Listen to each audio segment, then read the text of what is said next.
I've been using the Manyo Glutathione 7 Dark Spot Serum for a while now, and here's my honest opinion. If you're dealing with dark spots, uneven skin tone, or dullness, this serum is definitely focused on those concerns. The main ingredient, 98% pure glutathione, is known for brightening, and it's combined with niacinamide and vitamin C, which are strong ingredients for improving overall skin clarity. The texture is milky and lightweight. It spreads easily and absorbs quickly without leaving a greasy feeling, which I really like. It layers well under moisturizer and sunscreen, so it fits easily into a daily routine. It also feels gentle on the skin, and I didn't experience irritation, which is important, especially if you have sensitive skin. In terms of results, I noticed my skin looked brighter and more even after consistent use.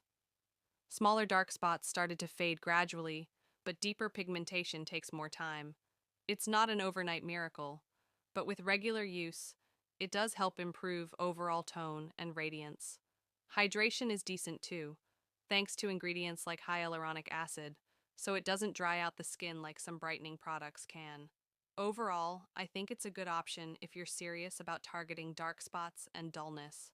Just remember to use sunscreen daily, otherwise pigmentation won't improve properly. It's not magic, but it's effective with patience and consistency.